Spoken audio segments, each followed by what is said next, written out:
बिस्मिल्लाहिर्रहमानिर्रहीम। अस्सलाम वालेकुम नाज़रीन। आज ऐसे बैठे थे, कोई ख़ास वीडियो नहीं थी, तो मैंने सोचा कि मैं अपने दोस्तों से मुखातिब हूँ। दोस्तों, बात ये है कि कुछ लोग कहते हैं कि अब घरों में फाके नहीं होते, कोई भूखा नहीं सोता। यकीन जाने अब भी लोग घरों में भूखे सोते हैं। अपने अड़ोस पड़ोस का ख्याल रखा करें और हस्ब तौफीक उनकी मदद किया करें।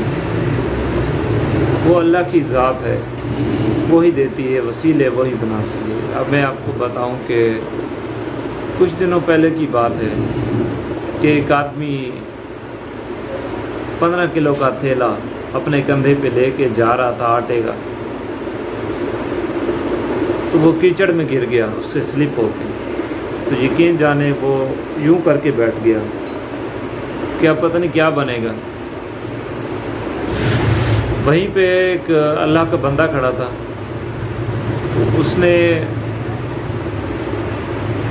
उसे हौसला देने के बजाय उसे कहा कि आपको यहीं आके गिराना था। किसी की भी हौसला शिकनी नहीं करनी चाहिए। अगर आप उसकी मदद नहीं कर सकते तो उसकी हौसला शिकनी ना करें और बेहद कोशिश करें कि आप उसकी मदद करें।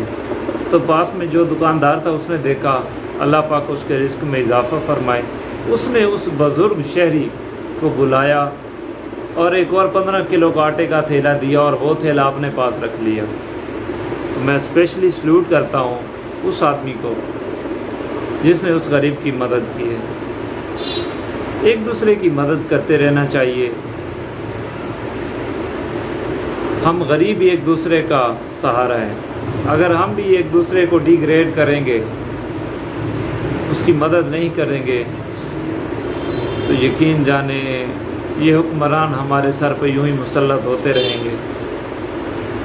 और ये फ़ैसले मेरे रब के हैं, मेरे रब के फ़ैसले हैं किसी को कब मुसल्लत करना है। तो अल्लाह रब्बुल इज़्ज़त से दुआ है कि अल्लाह पाक हमारे मुल्क को अमन का गहवारा बनाए और एक बार फिर से खुशहाली नसीब हो। मुझे याद है, हम छोटे होते थे तो अल्लाह ना करे अगर किसी की कोई फौतगी होती थी मोहल्ले में,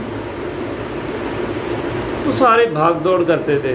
एक कहता था रस मैं दूंगा, दूसरा कहता जी चाय मैं दूंगा, एक कहता दोपहर का खाना मैं दूंगा। और अब अपने अजीज़ वकार भी जो है वो भी दूर भागते हैं।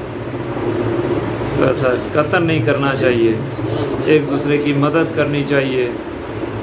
अल्लाह पाक करे कि हमारे मुल्क में वही पहले जैसा निज़ाम हो, पहले जैसा प्यार मोहब्बत कायम हो। सबका मोहम्मद आमीन।